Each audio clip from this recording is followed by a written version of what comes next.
Le débat d'RTL Matin. RTL 8h24. Avec l'enlisement du conflit et la menace nucléaire brandie par la Russie, on se demande si l'armée française serait prête en cas d'engagement majeur. Alors pourquoi pas en Ukraine, mais même dans l'absolu, et dans quelle proportion? Bonjour Jean-Dominique Merchet. Bonjour. Vous êtes journaliste à l'opinion et spécialiste des questions de défense. Je salue Thomas Gassillou, député de la majorité présidentielle du Rhône et président de la commission défense de l'Assemblée nationale. Bonjour Monsieur Gassillou. Bonjour. Jean-Dominique Merchet, je sais que vous êtes plutôt pessimiste sur la question, mais si le conflit en Ukraine s'envenime encore un peu plus, est-ce que l'armée française a des moyens humains ou techniques de s'engager davantage dans cette guerre ? Difficile, parce que l'armée française d'aujourd'hui est entièrement conçue pour ce qu'elle a fait depuis 30 ans, c'est-à-dire des opérations relativement légères, que ce soit le Mali ou l'Afghanistan par exemple, qui impliquent assez peu d'hommes, quelques milliers, et surtout face à des gens qui ne sont pas une vraie armée comparable à l'armée russe ou à l'armée chinoise ou à nos armées. Donc effectivement, son modèle ne correspond pas à ce type de haute intensité. Mais, parce qu'il y a un grand mais, oui. Il ne faut pas imaginer que demain l'armée française va se retrouver engagée dans une bataille comme en Ukraine pour deux raisons. D'abord parce que la France a l'arme nucléaire, et que l'arme nucléaire, elle est justement faite pour dissuader, c'est-à-dire empêcher ce type de conflit. Et ensuite, la France est membre d'une alliance, l'Alliance Atlantique, l'OTAN, et que là, nous ne sommes pas seuls dans ce cas de figure. Nous serions avec nos alliés, donc d'abord et avant tout avec les Américains et les autres Européens. Vous, avant de donner la parole à Thomas Gassillou, vous avez fait un calcul tout à fait étonnant. Avec un corps armé de 25 000 hommes, nos militaires pourraient tenir une ligne de front, alors je l'ai mis en kilomètres, entre Paris et Chartres. Ça paraît bien peu. Ça, 80 km. Voilà. 80 km. Alors ça correspond au calcul de l'état-major de l'armée de terre.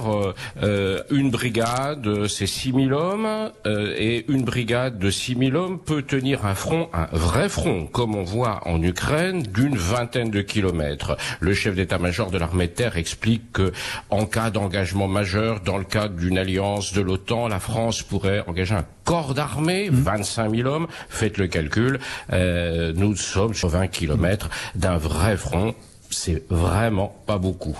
Paris-Chartres, Thomas Gassillou, vous qui êtes allé régulièrement en Ukraine, est-ce que vous partagez l'analyse de Jean-Dominique Merchet sur l'état de notre armée et sa capacité de réaction finalement? Alors, déjà, je rappelle que l'armée française n'est pas engagée en Ukraine. Nous sommes tout à fait d'accord. Donc, il faut le rappeler. Nous ne sommes pas en guerre. Nous aidons un pays qui est agressé sur son sol. Et l'armée française est engagée à l'est de l'Europe pour montrer notre solidarité stratégique, notamment avec les Roumains, les pays baltes. Et cette posture va être renforcée. Absolument. Alors, est-ce que l'armée française est prête? Il faut effectivement rappeler déjà que nous disposons d'une dissuasion crédible qui nous protège contre une atteinte à nos intérêts vitaux. Premier point. Deuxième point, l'armée française repose sur un modèle d'armée complet. C'est-à-dire qu'elle sait tout faire. Effectivement, pas en assez grande quantité, mais elle sait tout faire grâce à une loi de programmation militaire. Terre-air-mer, en fait. Terre-air-mer, espace également, fonds sous-marins, elle est présente et maintenant dans le champ informationnel et dans le champ cyber. Donc l'armée française, elle a un modèle d'armée complet.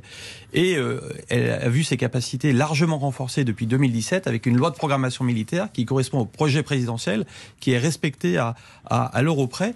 Et cette armée française, contrairement aux armées européennes, elle est régulièrement engagée. Donc aujourd'hui, elle est opérationnelle, elle a montré ses capacités partout dans le monde à répondre aux engagements du président de la République. J'oublie l'Ukraine, c'est elle qui nous réunit aujourd'hui bien entendu, mais la France a-t-elle réellement les moyens de se défendre si elle faisait l'objet d'une attaque majeure ? Je viens de vous répondre par rapport à ses capacités, mais il ne faut pas se cacher qu'effectivement, dans les années 90, suite à l'effondrement du pacte de Varsovie, la France a fait le choix d'une armée en plus petit nombre, dans la haute technologie, qui s'est traduit notamment par la suspension plutôt du service national. Donc aujourd'hui, la France a une armée qui correspond au contrat opérationnel qui a été fixé dans les années 2000. Et nous sommes en pleine réflexion actuellement, vu de la loi de programmation militaire qu'on votera l'année prochaine, 2023, pour savoir s'il faut regagner en masse pour être davantage en mesure de faire face à un grand compétiteur. Jean-Dominique Merchet, alors on sait que les Ukrainiens apprécient beaucoup, notamment nos canons César. Ils en ont fait un clip extrêmement drôle récemment, un clin d'œil en fait, affectif, mais en même temps une demande par la même occasion. Est-ce que ces armes ne vont pas finir par nous manquer? Écoutez, en tout cas, il faut toujours se poser la question de l'utilité des choses. En ce moment, est-ce qu'une arme est plus utile sur le front ukrainien, entre les mains des Ukrainiens? donné par la France avec le bénéfice politique et diplomatique que cela donne à la France, ou alors dans une caserne de l'Est ou du centre de la France. Clairement, les armes françaises sont plus utiles à la France, y compris à la France, pour sa posture internationale, pour sa capacité d'influence, pour le rôle qu'elle pourra jouer dans l'après-guerre d'Ukraine, en ayant été contributrice de la victoire ukrainienne, parce qu'on parle aujourd'hui que dans des entrepôts de casernes françaises. Ça, je le pense réellement. C'est-à-dire que on peut accepter pendant un certain temps, pour un bénéfice politique supérieur, de se séparer d'équipements qui restent des équipements importants, mais c'est un calcul coût-efficacité, et je pense qu'aujourd'hui, il est plus efficace pour la France, plus rentable pour la France d'aider l'Ukraine que de se préparer à une guerre éventuelle, et on ne voit pas contre qui cette guerre aurait lieu, sachant que, comme l'a rappelé Thomas Gassillou, nous avons la dissuasion nucléaire et en plus l'alliance au sein de l'OTAN. Monsieur Gassillou, avant de nous séparer cette question, on dit que depuis les attentats et particulièrement depuis la guerre en Ukraine, il y a un engouement, voire une envie de s'engager de la part de nombreux jeunes Français et Françaises. Vous nous le confirmez? On remarque ça effectivement à chaque fois que la France est en difficulté. La jeunesse s'engage, on l'a connu en 2015 à l'occasion du Bataclan, on le retrouve maintenant.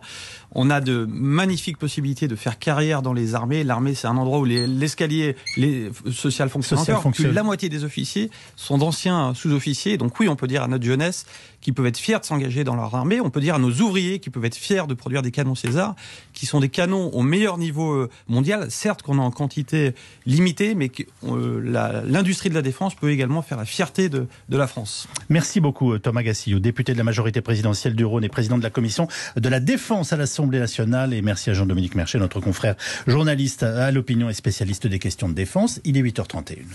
Tous vos rendez-vous.